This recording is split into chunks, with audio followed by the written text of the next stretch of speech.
Big red button number 2. Tammy, are you ready to do this? We're ready to do this. Let's rock and roll!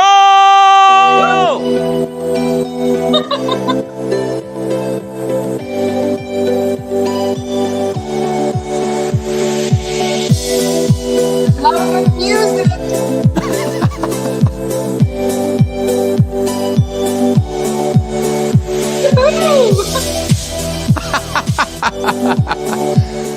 We are live. Welcome back to Let's Solve the Universe, dear listener. Thank you for joining us today live on YouTube at some unpronounceable URL. But you can always find it at www.lstupodcast.com.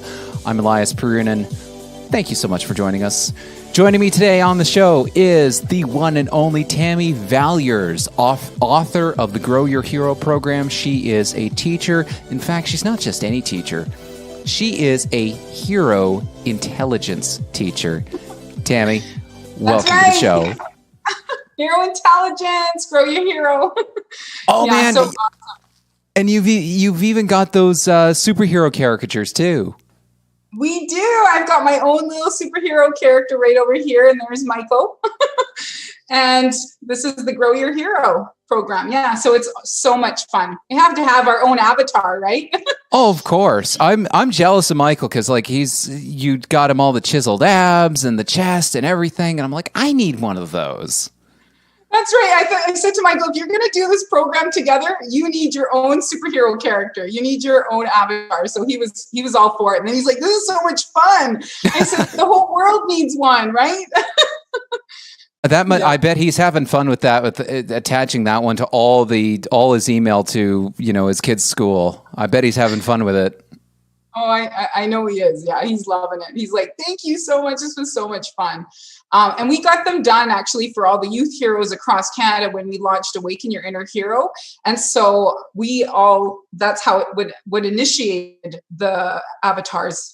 So I'm so grateful. And then I had more fun with it. And I've been playing with all those avatars. So it's just been, because I'm a visual spatial learner and I'm artistic too. And my art, that is my play, right? Is coming up with these fun things. Yeah, you just browsing around the website that you provided me, and just for reference, people can find that at subscribepage.com/growyourhero. Or they could go to quest.growyourhero.com. It's a more direct, streamlined link. Right, quest.growyourhero.com. Right. I love the fun, engaging content that you've posted, but before we get too ahead of ourselves, I do have to ask you about this idea of the hero intelligence teacher. One of the greatest taglines I think I've ever heard. Tell me about that. What is that? It is... so I was doing a lot of personal growth and development. I went to a workshop and they said, you really need to, own your own brand and really know who you are. And reflective thinking. And I thought, who am I? Like, really, who am I? If I'm going to help people own who they are, I have to really stand in my own power and know who I am. So a hero intelligence teacher, you hear about multiple intelligences and, your genius and these things like that. But I thought, what makes me unique and different than anybody else? Like, what is my unique thumbprint? And what do I want to leave a legacy of as a teacher and in the classroom?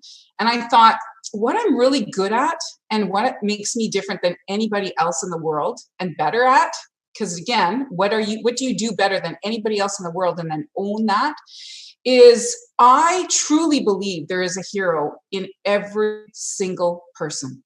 And most especially in my classroom. When I show up to kindergarten masterclass, the first things out of my mouth is the hero in me sees the hero in you. And to my absolute core, I believe that. So it's not something it's not just something I'm saying. It is my truth. I truly believe that. And I teach from that point of perspective. I truly believe that there is a hero and our victim inside of us. And that's a choice of who shows up. So from that point of perspective, that's how I enter the classroom. And my whole concept in kindergarten masterclass is I'm only inviting your hero, right? All victims stay at the door, and together, right, the world needs your hero, and it's about growing their hero and helping them grow that belief system, that mental mindset, and in that confidence, and then working towards that. So that's my primary goal. So instead of starting from that perspective of I can't do something or I'm not good at something, you're more focusing on here's what you can do. Here's what you bring to the table. Is that right? I love this. So what I say, we've got this scripted, but we didn't. I say, what are the attributes of a healthy hero? They have a positive mental mindset. They have a healthy body, and they have a beautiful heart. They give, right? They serve others. And when we're thinking about service, what can we serve? We can share our gifts, our jewels, our gems, our superpowers. And the whole concept for me with education is that I feel like we go through our whole academic, schooled year, all the way we graduate. I talk to teachers and I ask them, what's your superpower? And they're like dazed over, right? They don't have a clue. It's like the doe in headlights. And yet when I ask them, what's fish's superpower? They'll say, oh, swimming. And I'll say, okay, well, what's bird's superpower? And they'll say, oh, flying. And I'll say, okay, what's squirrels? And they're like climbing, and so on. And they can name every animal's superpower.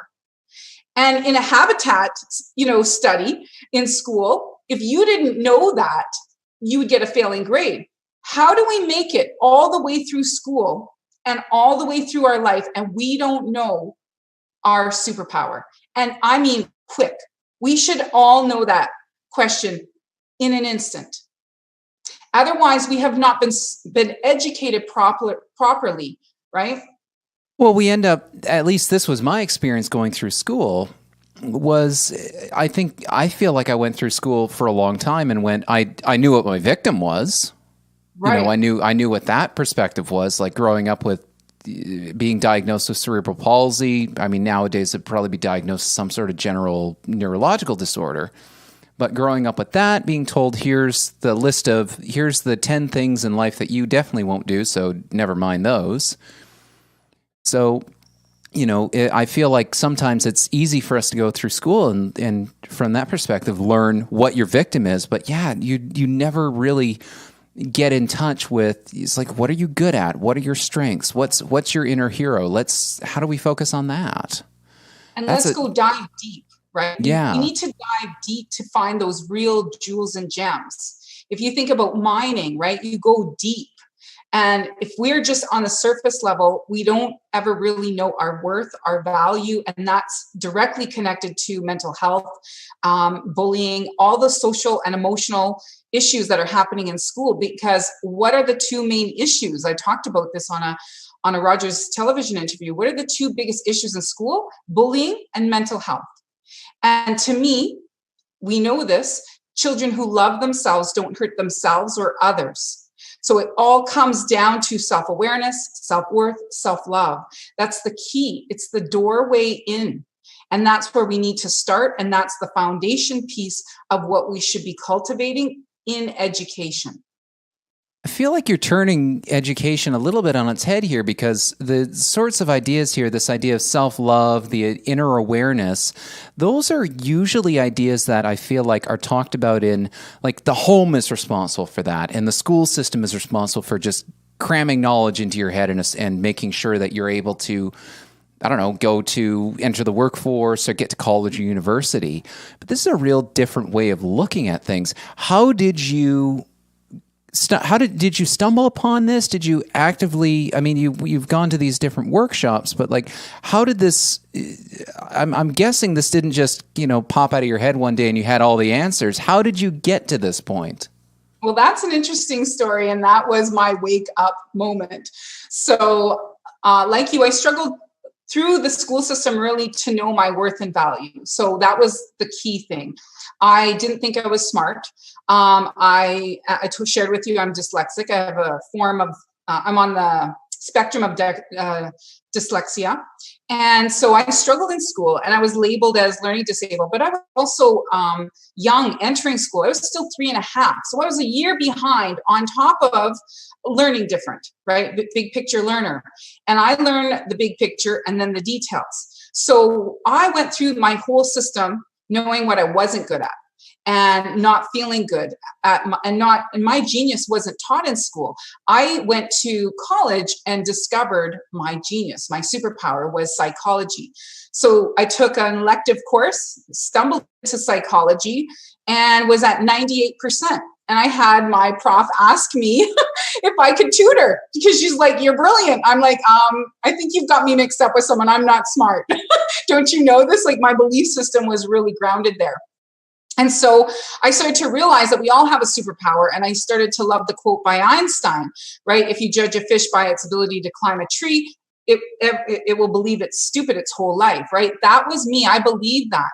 And I continued on and I became a teacher, as crazy as that is, because I struggled so much in the school system, but I had perseverance and determination and I just kept plowing through. But I always felt like if somebody found out, like I'm really not that smart, I felt like I was like this not very smart person in the system that I was teaching in, because the system that I grew up in didn't honor my genius and superpowers. So I was a teacher, but I was really sick, out of riches, in poverty. I didn't really have the self-love. And I had a dove hit my window on 11/11/11 while I was teaching my grade 5/6 class at the moment of silence. We had all my kids standing and it was silent. And this dove just, boom, hit that window in that moment. And I literally was like it was so profound. And so I started being a mini detective and Googling all this, the message and meaning behind it. And what came out of that was 11 represented the vision, 22 offered vision plus action, and 33 offers guidance to the world. And if you look at number 33, it's a master number. Jesus died at 33. So I got really scared and spooked. But it started my world of just looking at things on a superficial level. And it started like that universal connection, really opened up to quantum physics and what's the bigger message here. And it started this journey to self-awareness and inward and upward. So that journey to really, a book came out of me called Jeffrey Finds His Way. And what that little story was is an angel from heaven's gates looking down and seeing children and schools and the earth in crisis. And this little angel looks to God, this utopian world, and says, why do children in earth school, why don't they shine bright like children in heaven, where all souls shine brightly? And that little book became my journey to help children around the world find their way and their why, their big why. Wow. That's a hell of a journey. Yeah. So Jeffrey Finds His Way. So you have, that's one book that you've written. Now, am I correct? You've written a couple of books at this point? Yeah. So that one I co-wrote with Susan Lucenti Rizzo. I wrote it at first. I wrote the whole book at first. It came out of me. I went to a writer's workshop. I didn't feel confident in my writing skills. So I partnered with her. And we built this entire social and emotional wellness program for a school in Delhi. It's currently in its 8th year to help children with social and emotional support. And it's an assembly program. So every year, every month, we change the culture, climate, conversations of the community and of the school, operating from a place of oneness. So that was that journey. But I had done everything from we, that I was lost with my me. I hadn't really owned my hero intelligence. I didn't know that title or name. I didn't know my own brand because everything I was doing was operating from the place of we. And I went into another book with Paula Morand, and it was called Dreaming Big, Being Bold. And when Paula said to me, Tammy, you're going to have to do your own chapter, not include anybody, I went, oh my gosh, I don't know how to operate just from me. She's like, well, you got it because it's all about you. So that spiraled my inward journey to really figure out who's Tammy and what do I stand for, and on my own 2 feet, not with anybody else around me. So it really became the We Are I Am movement, and really that journey of how can you step into becoming your hero and really share your superpowers if you don't know what that is specifically. If you think of Heroes United, they each have their own superpower. Superman can fly, and Spider-Man, can crawl and climb, and you've got Thor with his hammer, right? They each know what that is, and they each get called into action. So yes, we need to come together as a collective whole, but first you need to know who you are, so you stand in that strength and power.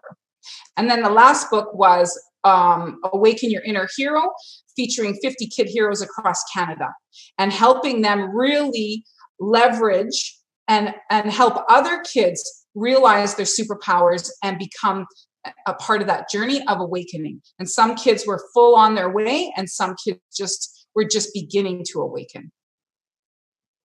Something struck me as I've been listening to you describe your journey with writing these books and coming up with this program. Speaking with you right now, it's obvious within a couple seconds that I'm talking with the real Tammy. It's like I just within 5-10 minutes of us talking here, I know what your mission and I know what your purpose is. It is so crystal clear. And it really dawns on me that with this process that you've gone through, which I think many people, even through their whole adult life, never get to this point, never get a chance to figure out who it is they are. And I love the fact that you were focusing on, let's start this early. Let's figure this out early so that we don't have to undo these battle wounds later on in life, because adults can be a little bit harder to deal with. Right. Adult learning can be a little bit tricky because in adult learning, we tend to focus on, okay, but what do I need right now so I can get back to work? Well, there's a paradigm, and there's a belief system and we start to buy into the big lie. And so what meant when I went on my journey, I went inward and upward. And that's a very different journey from inward and outward. And most people get their self-worth, their self-identity from what other people say. 15 years, start erasing, right? That all those lies, all those beliefs that people had either put on me, labels, all what I was listening to social media, I literally cut that source off from myself. And all those old relationships that wanted to hold me stuck in that, I literally went into this solo, road less traveled journey to find my inner truth. And because I know in every cell in my body, and that's why you feel that authenticity, I know this is my purpose and my passion.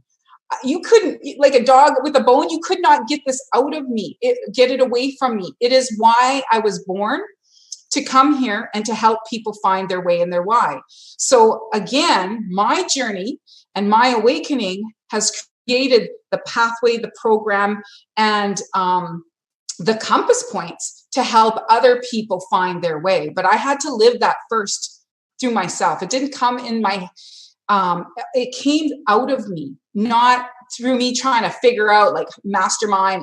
And it came to me in like puzzle pieces, little bits by bits, and through my own personal experiences. So that's why the authenticity is there. That's why I truly believe it. That's why I really had to find, who am I, and brand myself. Like, if you Google hero intelligence teacher, I had never heard of it before. I created that for myself because that's truly authentically who I believe. And the reason being why I chose hero is because, number one, I love stories. To me, stories are the root of who we are and how we learn. And number two, the hero's journey with Joseph Campbell is the one thing about the common language. We are all connected across age, race, denomination, abilities, all through this hero's journey. So I was looking for a common language that spoke to every soul and heart on a place of oneness and unity. That's amazing. I love that metaphor of the puzzle pieces, of that this came to you through the form of puzzle pieces. As I've gone on through my own life, I can definitely relate to that idea of I'm finding out who I am, not through this giant analytical process. It really feels like as you've gone through this inward and upward process that you've, instead of doing kind of the method, instead of going through and saying, okay, we're going to just put a whole bunch of stuff on the whiteboard and try and connect the dots and, do this in a really going inside and searching for what some people might call a soul, what some people might call your spirit, what some, depends, pick your wording for whatever you believe in. But I love that idea of the puzzle pieces that, along that journey, there were bits and pieces that came to you, and it didn't just all, it wasn't just one flash. And the reason I love that is because it makes it, I think for everybody who's listening, that means that self-realization is attainable. Right. And I think, the two virtues, because I build everything on foundational work, right? Become so strong, mind, body, heart, that no situation can blow you down. I love speaking in stories and fairy tales and personal biography stories and facts and fiction and all the fun and the playfulness, right, of that inner child exploration that heroes and superheroes take us to. But it brings me to the foundational work, like those brick by brick. When you think of the three little pigs, the pig that built his house out of the bricks, layer by layer, and foundationally it's strong, the framework, the foundation. It's not this tower that's up, it's out and it's wide, and every piece is built. And so for me, it's the virtues, perseverance, patience. Right? I had to be patient. And while I was building it, we sometimes want it. And that's the one thing we don't wait. We don't wait for the information. We don't wait to actualize it and to really digest it. We just want to get it out there and get it out quick. And if you wait, you can start to really put it to the test. And when you can test out your building, and when you know it's strong and it's in a sturdy foundation, you're not worried with ever wind, and you can hold strong and true to it.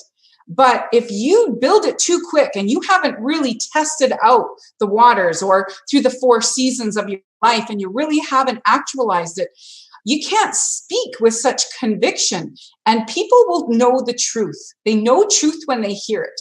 So if you try to lie or try to pretend that you're something other than you are, or that you're trying to sell people on things, you're going to push them and shut them down right off.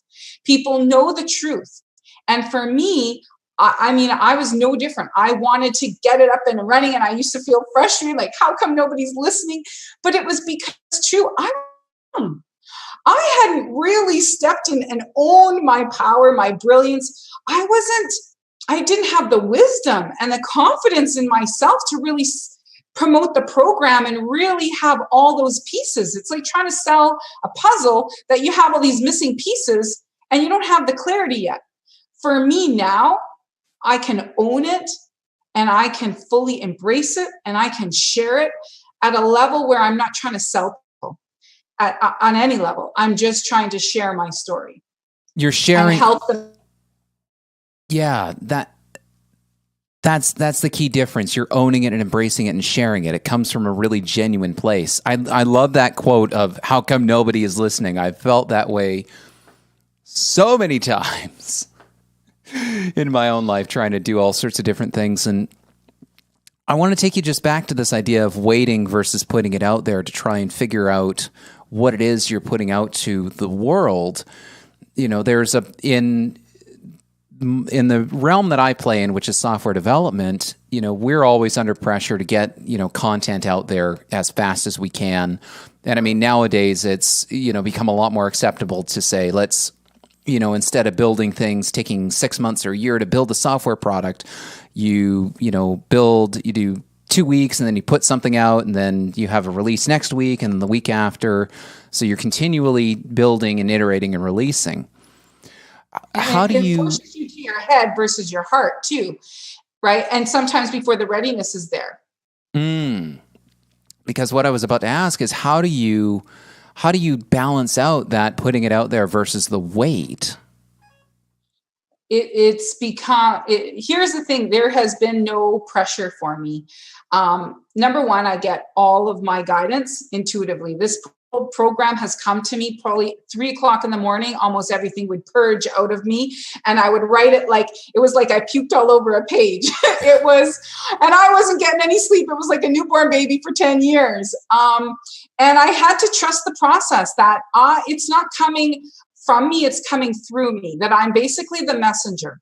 And so and I had to trust that there's a master plan, there's a universal connection, there's a universal energy that's guiding me. And that's the same energy that's guiding each and every one of us. I'm just tapped and tuned into it. So I had to trust the process. And if you try to force anything, if you think about a butterfly, right, a caterpillar transforming into a butterfly, if you try to force that butterfly to come out and emerge before the readiness is there, what happens to the butterfly? You don't let the process really unfold. I look a lot to nature. I look at the 4 seasons. I don't see life as death. I see life as transformation. I also look to nature, the 4 seasons, right? I look to people, plants, and animals. You know, if you have polar bear and you put him in the desert, what would happen to polar bear? His spirit would die, right? So alignment is power. If you think about transplanting a plant, if you see a plant dying, you know that you transplant it and it starts to thrive. You know it's put in the right elements. And same with people. When they're in alignment with their soul's purpose, their calling, they come alive. So we're talking relationships, we're talking schooling, we're talking life. And one of the things that I'm really strong at is my multiple intelligence is existential. So the passion to learn about life and psychology and master teachers, and looking at all the master teachers, not just one, but all of them, because they were all life teachers.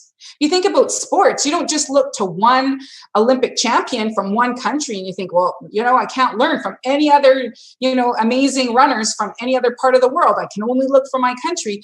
It creates a very narrow mental mindset and perspective of. So my whole goal through all of this is to really be expansive and to allow the process and trust in the source more than I trust in myself. Because that rushed learning is why these programs don't have sustainability. They don't have scaffolding. They don't have longevity. They come in as a bandage, fix it, right? They just want to come in and fix it, really quick solution, and then it's gone. And it doesn't really sustain and it doesn't hold anybody. Like you'll get a bullying presentation that comes in, they'll do 1 hour for a year. Well, that's like giving somebody a healthy dish for one day and then expecting their body to be healthy and transformed through the rest of the year. So sustainability, perseverance, and persistence, as well as trusting in a bigger plan and a part of you that's bigger than your own knowing, and allowing that to unfold. Right. That alignment is power. I like, again, the stories and the metaphors that you're able to weave. It's just, it describes it all so well. I love the metaphors and the stories that you use too, because as I'm listening to you, I think, being more of a technical person, I find myself kind of more on the skeptic spectrum sometimes. But what I find is the way that you relate this, it's a fun and playful, but still serious way to discuss these different matters, but it disarms that skepticism and it disarms that initial gut reaction to say, well, that works for you, but it wouldn't work for me. That's the real thing I'm feeling. My superpower is I am a great teacher. And that is my superpower, is teaching. So I use analogies, I use metaphors, I use many things that people can relate to in life. So, one of the things that I did do is, and I've been having to learn this myself, because we're all learning and growing, right? That's how we learn contrast. In order to understand hot, you need to understand cold. So our victim versus our hero. We all have been the victim. We've all been the hero, right? It's just at different parts in our life. So they're all relatable. But one thing that was coming to me, because I went on a walk before I came here, and that's one of the ways that I find everything's downloads. And I was like, it's like my meditation. It's how information comes to me. So when I was on my walk, I thought about how I was going to explain things to you and what the plan was. And the lesson for me is about planning. Because if you don't have a plan in place, what happens? We can end up everywhere. If Polar Bear doesn't have a plan to get to the North Pole, right, he's going to end up anywhere in the world. And we know that anywhere in the world is not the right fit for him. Frog needs to be in the pond. So we need a plan. We need that big plan in place. But so, for example, I was walking in the forest and I thought, if I wanted to go organically and just, with curiosity, go into the forest, and I want to go off course and organically live, right? Have adventure, curiosity, great. But what would happen if I didn't have a compass and I went into a big forest? And if it was the winter time, right? Different seasons of our life. If I went into that off course and I went without a compass, what would happen to me? We know many tragedy stories where people go off course in the forest, hunting, walks, nature, wherever, and they can't find their way back. And so if you think about what I'm trying to do with helping people find their way and their why, is because if you don't have your compass points and you don't have somebody guiding you, then you're going to end up in a life or in a bad place where you are lost and you don't know. You've gone so far in the wrong direction, you don't know how to get back. And so in school, we give them an ocean of information, but we don't help them find a plan and have a program for them making sense of school and having it connect to their life, building a life, because isn't that ultimately what we're helping them to do? So you talked about, really changing education, and isn't that the piece at home? Well, how can you really teach children and help them step into who they were meant to be and find a job and career, and not teach them about themselves and really help them create that master plan about life? Because that's why children are, suicides and mental health and bullying, because they don't understand. We're not helping to ground them. So I always say, head in the clouds, feet on the ground. We need the balance of both. And it's so my program, that's a lead into my plan in the program that I teach, and my purpose and passion is the Compass of Life Points. It gives children, the school, a collective whole, a plan. So it starts with Oliver the Dreamer, because everything first starts in our mind. We have to dream about where it is we want to go, because we are the masters and creators of our life. So first you have to envision, where do I want to go? What's true and feels true and authentic to me? And I start with your core virtues and values and your belief systems. What do you really truly want? And Fish's plan is going to look very different than polar bears and camel's plan. And I like using analogies because it really is true. And you wouldn't want to mix those three plans up because that would be, disastrous. So I start with A for attitude, because whatever your attitude is, your attitude determines your altitude. And it also determines your success or failure. So B is your behavior, becoming the best you can be, right? Awakening your inner hero. C is choices. We all have a choice. Are we going to navigate from our dark or our light, our hero or our victim? And D is discover your diamonds. Are you going to be digging deep for your diamonds, or are you going to be focused on all the dark, all the things that you're not good at, like you talked about in school? And then E stands for energy, your emotions. So we know if you're on the quantum scale of high vibrational emotions, you're going to attract what you think and feel comes about. And if you're on the lower end of the vibrational frequency, you're going to attract that. Because what I think about, feel about, comes about. So it's cause and effect. It's all, Maslow's hierarchy. Everything is quantum physics. Everything is related to, we're all energy. So what energy are we bringing into the world? And then that determines your F, your future. And the focus on what we are one. So focus, frequency, flow state. So really getting our life into that focus, flow state, and having a plan and a program in place where we can start to go and navigate to that best life. Now, what happens if a child we develop this plan for a child, they figure out their desires, they figure out their ambitions, but that for some reason conflicts with what their family thinks is best for them. Have you ever run into that? Here's the thing. There is the component that there is the I am and the we are, right? We have to be mindful of being in alignment with that. That's why we have to change the culture, climate, conversations, self, others, community, world, and within our community. So it really, truly is how it started with me was first doing it with myself. I was learning all this higher level thinking and learning, really complicated psychology, personal life and growth and development. And then I was for my grade 5, 6 class. And I was seeing the transformations happen in my classroom. But when we went out into the playground, there was a disconnect. They were not in alignment with what our classroom was. So then that's where I said, well, we can't just stop in my classroom. We have to go into the community. So that's what started the journey of the Compassionate Crew program for the entire school and the assembly where the whole school was on the same page. Then I said, well, if we get this whole school looking and feeling amazing, we can't just do that for the school. We have to do it for the province. And then it moved into the country. And then it went to, well, why not the world, right? Let's get us all on the same page. And we couldn't be more at the more divine time right now when the whole world has come together. So my whole program is healthy people, healthy planet. And, it's healthy me, healthy we. So again, this whole concept of we are and focusing on what are we all, if we look at our oneness, what is that?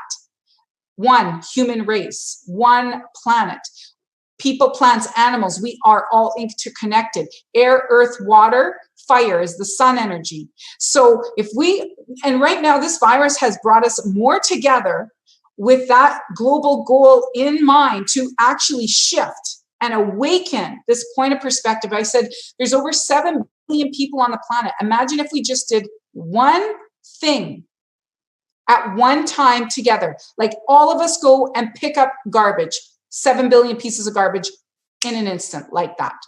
So I brought in the story of the starfish, right? And where does it come down to? Children. Children have the visualization, the imagination, the believability, and the faith, right? They do. They have that. Adults don't. That's the story of the starfish. I don't know if you've ever heard of that. I haven't. No, fill me in. So there's a little boy or a little girl, however the story goes, that's walking on the shore, the ocean shore. And she's throwing these starfish into the water. And an older gentleman comes by and he says, young girl, what are you doing? And she says, well, I'm trying to help these starfish. They're going to dry up and they're not going to be able to survive. And he goes, well, honestly, that's a waste of time. Like if you look around, you're never, ever going to be able to help this cause. Like it's massive. And she picks up the one starfish and says, well, I just made a difference to this one. And she throws it in the water. So the adult mental mindset, we've already been conditioned that we can't make a difference. So we shut down. But children don't have that believability. They don't believe that they can't make a difference. So they start. And imagine if we all, for one moment, started to think like children. And we all, 7 billion of us, picked up a starfish. And at the same time, threw it in. That's only one starfish, one thing. And we can make a transformational difference. That's how we move mountains. But we have to come together as a mental mindset and as humanity as one. Is your eventual dream here that we can transform children in a way that once they get to teenage years and adulthood, they're not constrained by being shut down. They're not constrained in their thinking, that they maintain that strong sense of purpose, strong sense of self throughout their adult years so that we don't have to continue to... The cycle. We don't have to continue this cycle. Right. And so it's at a level of top down, bottom up. We have to be educating the educators and teachers and parents. But at the same time, we have to be doing this so that we can meet in the middle and that transformation peak can happen. So my dream in my heart is creating heaven here on earth. That little book I wrote, Jeffrey Finds His Way, was about creating heaven here on earth. Just imagine, we all have gifts we could share. We all could do something in the world. Imagine if the whole world at one point, and we've never been closer to that dream being actualized than right here, right now. So, my dream in my heart, what's the dream in everybody else's heart, right? I champion you all to think about that. What's your superpower and what's your genius? And if we all shared that right here, right now, and we started to focus and take this time, the sacred time right now, because the world is shut down and there's been never a more opportune time to really go quiet, go inward and dive deep and really ask yourself, what is my big why? And what is the pathway I want to re-enter and re-emerge into the world after all of that dust has settled? It is a huge opportunity. COVID is definitely scary, but it's also been the first opportunity in a very long time that we as a species can come together and band around a common cause. I think personally, I've never had more of a chance to do self-reflection than in this period. It's just been incredible. I'm excited to see the other end of it, just because human ingenuity knows no bounds. And the world that we're going to enter into after COVID is all said and done is going to be a very exciting one. And I mean, at the same time, with all of the work that you're doing and reaching all these children, man, there's going to be, the future is bright. I'm pumped. This is going to be an awesome future for everybody. I believe it is too. And honestly, it's all about partnership. I didn't make it here on my own, but I had to figure out my own self, right? But I didn't make it here on my own. I've been partnered with amazing people all along the way. Michael's one of them with the Grow Your Hero. And he saw the vast, massive information and the Disney world of content and curriculum that was supporting this school for 8 years, and all the work that I was doing in kindergarten masterclass with these little children. I would see them as master teachers. I never spoke down to them. I always spoke up to them like they were the superintendent, like honored their spirit and soul. And so that's who showed up. And Michael was so, impressed and so bewildered by it all. He would sometimes take the Eugene and go, oh my God, like I'm overwhelmed, Tammy. Took him like months to really grasp the magnitude and all the characters and content. But he was so focused and driven and motivated to help me take all of that and bring it into a form and place like the online quest, right? Quest.growyourhero.com, because that was one way. He said, well, you can't just selfishly keep it at this school. How do you now take this incredible program, your life's body of work, and how do you share it with the world? And my biggest thing is I've never made a cent from any of this, right? But at some point then that compromises me and I can't go further if I don't have any funds or resources myself. So my whole concept was affordability, available to everyone and affordable to everyone. So I wanted to make it available, right? And how do you do that? It had to be put in some type of an online quest and platform. And all of a sudden, we did our last tapings at St. Patrick's Day and we were cut off. Like we had to go in social isolation. And then that online course got up and running, available right when the world shut down and went online. It was, talk about divine timing, like 15 years worth of bodies of work, right? Gone into that moment where I could actually now go and talk about it, do interviews. And I started this live TV, world's largest classroom, where I started to connect with other global master teachers from around the world, from South America and Australia and the UK and the United States. And we were all starting to come out and come together and find one another through this Genius U platform, because we all see the vision and we all see the opportunity to reimagine education at the end of all of this. And the education system, in my not so humble opinion, needs a bit of a reimagining. I'm speaking from the college and the university world, having just finished doing a few lectures there. But this virus gives us one of the greatest opportunities I think we've ever seen to reform the education system for the better. Absolutely. You know, I wanted to share with you, because I lead with this usually, is if you've ever heard of the study, NASA did a study, and they did this longitudinal study. They were looking for geniuses, and they were thinking, how are we going to find geniuses? Because in NASA, I mean, they need people who think outside the box, right? So they came up with this test. Then, and they thought, you know what, this test is easy enough for 4 and 5-year-olds to do. So they found 1,600 4 and 5-year-olds, and they tested them, and they wanted to test their genius level and capacity. Do you want to know percentage when they tested 1,600 4 and 5-year-olds? How many of them proved to be geniuses? I'm going to be super optimistic and say 100. Close, 98.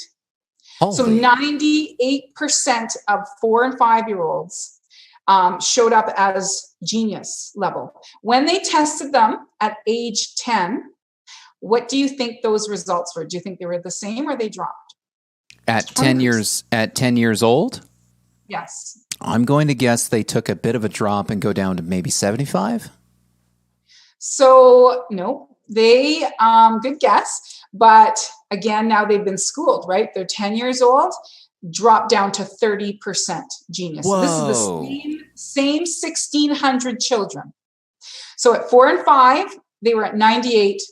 10 years old, they're at 30. What do you think at 15 they drop to? I'm going to guess less than 10.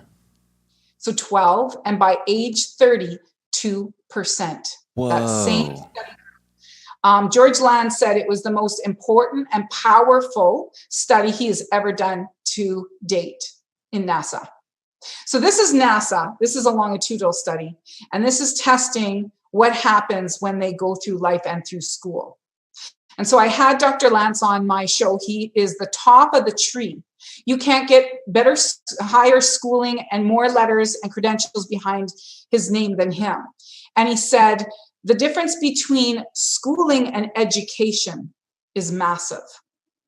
And one of the examples he talked about was he was sitting at a workshop, and he had a desk at the back, and he had all these different things there. And this young boy came in, and he was like, oh, this isn't going to work. And he runs out into the forest. He comes back with all this stuff, and he literally transforms this desk into a kitchen. And Dr. Lance said, wow, you must not have done very well in school. And he goes, how did you know? Like, he's like, I hated school and school hated me. And he's like, well, he goes, because there was a clue. He says, when I looked at that desk, he says, I could have looked at it for 1,000 years and all I would have saw was what? He goes, a desk? He's like, yeah. He goes, I was schooled. He goes, you, on the other hand, were educated. He says, you didn't look at that desk and see a desk. You looked at that desk and saw what? He goes, a kitchen? He goes, right. That's the difference between education and schooling. And another comparison I wanted to share is we were going out for a walk in nature. I was walking with another teacher, and she saw a student, and she was like, oh my God, I'm so bored. And I said, you know what? I said, interesting that you say that. I said, pick up a rock. I picked up a rock, and I held that rock in my hand. And I said, I wonder if you could help me figure out many different ways of how we could use this rock. So I just started to play with him. So I said to him, if I'm holding the rock, I'm the speaker and you're the listener. And if you're holding the rock, you're the speaker, I'm the listener. Then I said, I wonder, I could draw with this rock a powerful, positive messages in the world right now when the world needs it. And then I said, I wonder if I could take this rock and do what with it at the water. He goes, skip it? I said, absolutely. And then I said to him, I wonder if we could make it into a pet rock and give him a name and give him a mission. And we just started to go back and forth with all these amazing things with this rock. And I literally picked it up. Now, if he was educated, that child would never say utter the words, I'm bored. But when we're schooled, you could be a 30-year-old, an 18-year-old, a 5-year-old, and probably not a 5-year-old because they're still at genius, but a 10-year-old, and be bored, completely bored. So what do you want for your child? Do you want them to be schooled and they don't know how to think for themselves? They're passive learners. Or do you want them to be educated where they start to tap into their genius, their imagination, their curiosity, and can make anything out of a rock? I go every day to kindergarten to learn how to unschool myself and become educated by my 4 and 5-year-olds. And that's why I can pick up a rock and I could come up with 100 ways to have a blast with it. My neighbor had a really awesome saying when I was a kid, and I think she got this. I want to say it was from Mark Twain, but she would always say to me, don't let school get in the way of your education. And that's something I've always tried to keep in mind and live by, because a lot of these stories are also resonating. School just did not. I did well in school. I learned how to game the mark system, but I wouldn't say that school was something that I look back on and go, ooh, yay, that was a lot of fun. Right. And school should be fun because we're naturally inquisitive. We're natural born learners. We want to learn. But when school starts to teach to the test and starts to teach for the mark, you rob children of the directional piece of what learning and growing is all about. It needs to be fun and engaging and playful and inquisitive and get curious. And, I take marks right off the table, and I'm blessed because I'm in kindergarten, but there's no way. And I'll tell you that right now, I could go back now and have to teach in the regular system. It would be the death of my spirit. I can't do it. Yeah, it's been tricky. I find I struggle with that. So the university teaching that I do is at the master's level, and at that level, they're always asking, "But what do we need to do in order to get the mark?" And I'm always saying to them, like, chill, don't worry about the mark. If you submit stuff and you learn and you make mistakes, I want you to make mistakes here. That's good. Like, make them here so that you learn, so that when you're in the workforce and when you're contributing to the world, oh, I have this experience to avoid doing, whatever thing that I wasn't supposed to do. It's like, these are opportunities for you to grow and learn. Never mind the mark. You're in a master's program. You're smart. Like, exactly. You'll be fine. Master's program is beautiful because you really are building it into passion projects. That literally should be their master, is what they're passionate about and aligning with their purpose and their passion. And that is an inner journey. I mean, how many people are doing it because their dad wanted them to? There's that inward and then outward versus inward and upward. Really, those passion projects is what we should be teaching children from the very youngest of ages. And like I say, right now, the world is our classroom. Everything is our classroom right now. It's not restricted to 4 walls and a teacher. We're all teachers. We're all students. We're all learners. So if we start to erase those walls, those confines and those lines, we could start making life our largest classroom. And that's what I'm doing with our live TV. And it's just been a blast. I bet it has been. I love the idea that we're now getting away from just saying, okay, I feel like for a long time, the school system has been set up really to produce workers or people that can work on an assembly line or can just integrate into the workforce and do a thing. But I feel like now that we're past the point where the whole world's not going to war every 5 minutes, because now we have free trade and we can actually, travel, and we've realized that that's better than knocking 7 bells out of each other, that the school system really hasn't had a chance to catch up. And we've defaulted to what we've always done because, well, it's the easiest to measure, I guess. I don't know. Right. But even then, I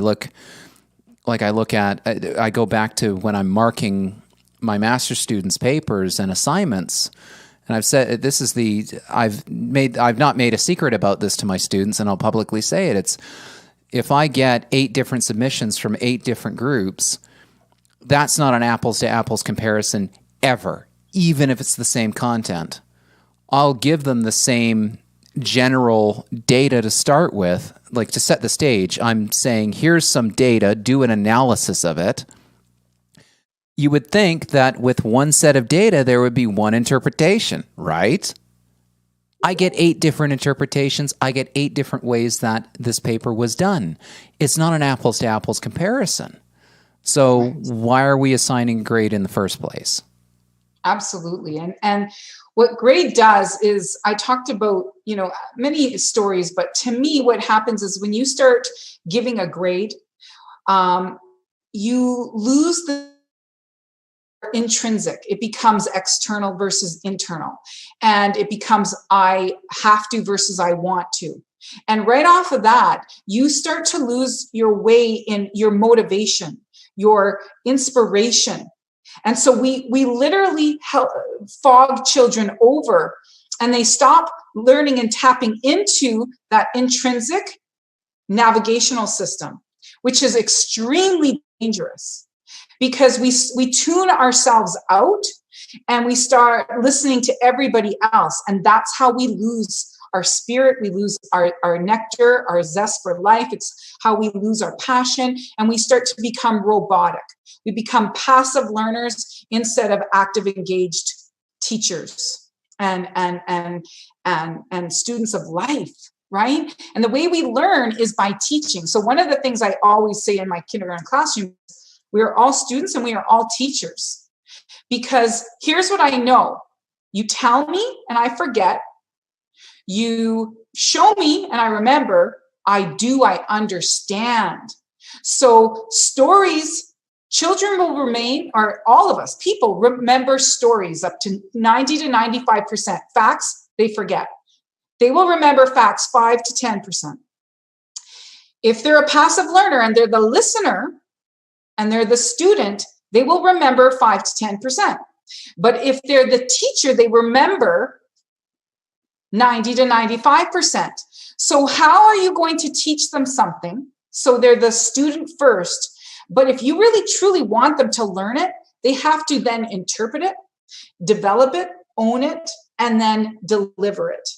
And that's how learning happens. And if that's not happening, it's not about a letter grade. They will remember the facts, put on the test, and then you ask them a month later if they forget it. But they will remember a story. A story will remember. They will remember it in their heads and hearts for a lifetime. You remember stories and you remember songs. You can think back of a time when you were young and a song was playing and you know who you were playing with, who you had a crush on, any of those things. What was happening in your life? Same with stories.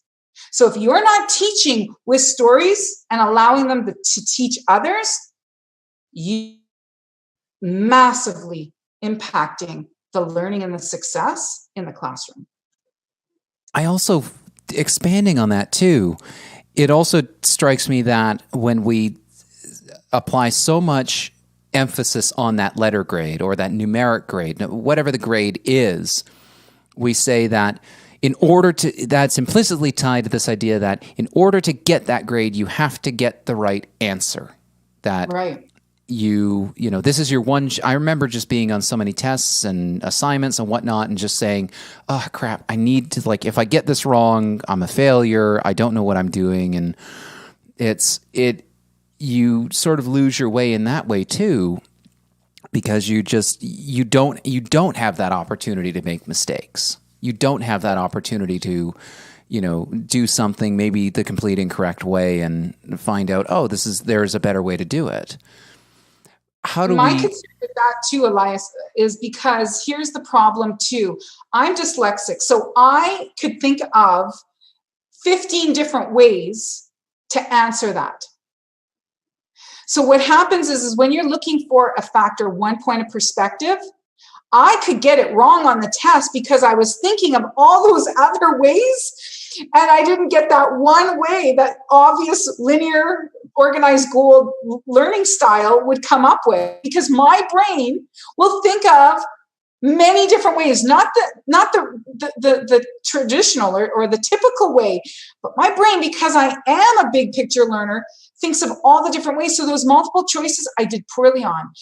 Does that measure my intelligence or my failure? So when they tested me on there, I came across as learning disabled. When I became very passionate about learning styles, I realized, oh my God, I had so many different answers that's why they labeled me disabled, because I wasn't able to land exactly where they wanted me because I was that big picture learner. And that was my genius, that Einstein. We don't want to cultivate these thinkers, free thinkers on their own. We want to create those followers, those passive learners. And so we position them there. We don't want them to argue their points. We don't want to hear what they fully have to say. We want to shut that down. We don't empower children, elevate them, motivate them, right? It's my classroom. You're going to sit and you're going to listen, and you're not going to debate me. I challenge that. I welcome those learners. I see those little stallions and I'm like, oh my goodness, I need you as one of my leaders because I see your brilliance. And those teachers, those are usually the kids that are the behavioral kids, because they're always trying to break down the system. They're trying to break down the rules. And for me, oh my God, I love them. That's why they're the little bad wolves. I'm like, oh my gosh, I got a free thinker. I got a little leader here. But I don't let them lead recklessly. If you're going to lead with me, you lead with responsibility. It was like Thor and that hammer. You're going to lead. His father gave him the power, but only when he was responsible with that power. So I say to my little students, yes, my mighty master teachers, my leaders, first you listen, and then I give you that power. Because we lead by example, not by our words, and we lead with kindness. I'm looking for kind leaders, compassionate leaders, and heartfelt leaders, right? That don't dominate. So again, you're not going to abuse that power. So of course, we don't give a kid a vehicle without teaching them how to be responsible. We don't give them tools to build a house that they're going to destroy and hurt themselves. We have to help them. We model first, and then we empower.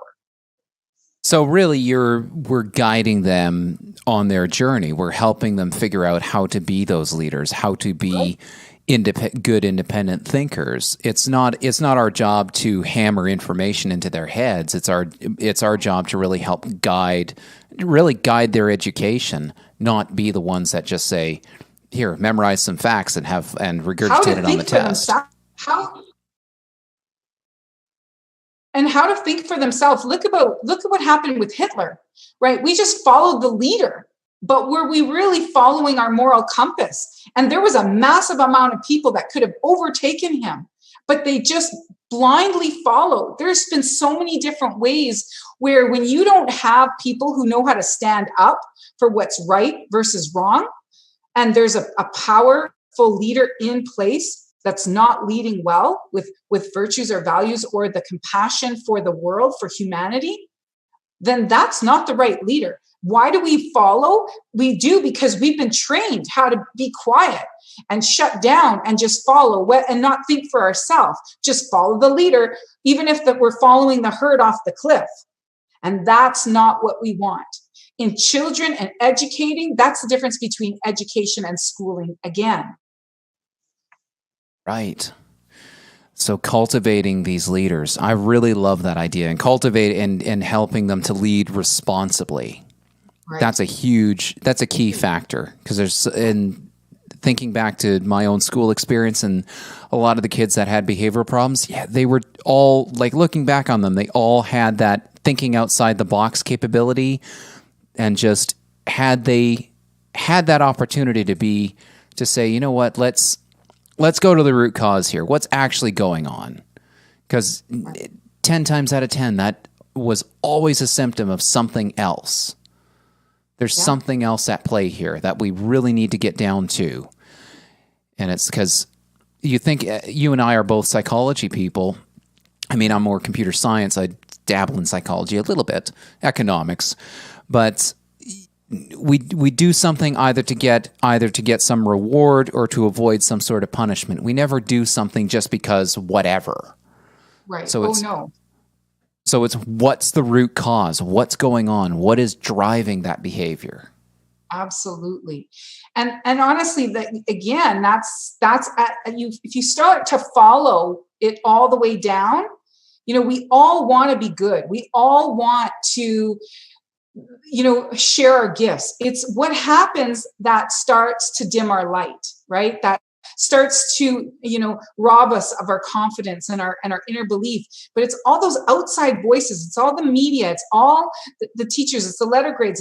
It's the labels. It's all of that big lie, right? The big lie. And we have to, like mud, get it off of us and really start to reimagine and revision and reflect on truly who we are. And I'm not that learning disabled child. I'm not that person anymore. And I'm no longer going to tell that story, because there's no part of me that buys that story anymore. And nor am I going to sell it, right? I don't buy into my victim. It's like I squash that victim as fast as I can. It's like, that is not your story anymore. You are not that poor girl. You are this strong, mighty, empowered leader, and you are here to bring and draw that out into children. So it's responsible leadership, and it's doing it in a responsible way and allowing that process to happen. But so what I say to them, I said, what does kindergarten masterclass look like? Sound like, feel like, act like, and think like. That's what we're doing here. No wolves allowed. Our victim and our wolf is at the door, and our star that you are comes to masterclass, because I don't teach wolves, because I know that it's a choice. And your wolf self, just like my wolf self, is not welcome. This is the safe place. It's a safe learning zone, and we all need to act a certain way and respect this sacred circle that we're all coming together to become our best and to empower and support each other. That's a powerful way to do it. That's I'm getting a little bit of chills down my spine just hearing you describe this methodology. I feel like I love getting to talk with teachers that have a completely different take on the education system, because I'm just like, you're going to be the ones that help rebuild this whole thing. We got some work to do, but this is, we've got a good future ahead of us when it comes to education. We're going to make this work. We do. And I'm going to just do something fun with you and just bring the fun into the classroom. So the first thing I do is I say, we're going to start on a blank page, like a white, clean slate on how to do that. And within 2 seconds, I've had over 33 kindergarten kids, 22 boys, all types of behaviors. And I ring this bell, and in 2 seconds, it's silent. And I'm talking silent. And I could take 2 of my kindergarten classes, put them together in a gym, and again, ring this bell, and in 2 seconds, silent, with over 60 kindergarten kids. So it's they, and I say to them, be still. That's it. And who wants to be my master teacher? Every single one of them, because they are driven by the power and the opportunity to lead. They are starving for leadership. They are starving for that role. So this is what I do.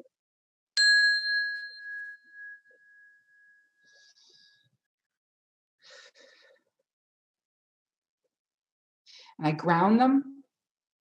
And at that point, say, welcome to masterclass. And it doesn't matter what happened before. We're on a fresh new page. We're starting new, and we get to show up as the star that we are. We get to start to script that. So there's nobody who comes in, the teacher can't come in and start to say, he's not allowed. This is my sacred time with them. For 50 minutes, I'm speaking to their hero.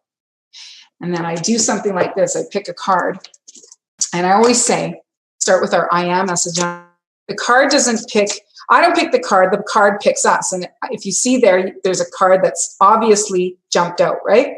So I pick it and I read it. And this one says, I am flexible. And it shows a moving van. I handle changes with eagerness and joy. And isn't that a beautiful message to leave often? Is that the time that we're at right now is we have to be flexible. We have to be flexible. We have to be organic. We have to look at what's happening with the world right now and not be so rigid and stuck in our old ways. And we are moving. There's the moving van. We're moving into a new paradigm, a new way of living, a new normal. Everybody's been saying this. So are you going to be resistant? Are you going to struggle with that? Or are you going to start to reimagine in the most best and amazing possibilities? Or are you going to be focused on the dark and all the awful things? So everything, the potential is inside of us for both. There's always two sides of a coin. Are you focused on the problem or are you focused on the solution? And on the back, I handle change with eagerness and joy.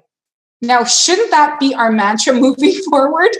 Like, if we were really want to reimagine this world and create heaven here on earth and create this utopia world where the plants and people and animals are all operating from a place of oneness and really as superheroes, sharing our genius and our abilities with the world, to handle it with eagerness and joy, what's the alternative? Misery, pain, and suffering? Like, the choice is ours. And you saw there couldn't have been a better card. And yet that card, I was just shuffling and it popped. And it popped out. I think that is a beautiful, beautiful point to leave things off at. I love, oh my God. This has been an absolute wonderful, mind-blowing hour and a bit. I knew there was just something.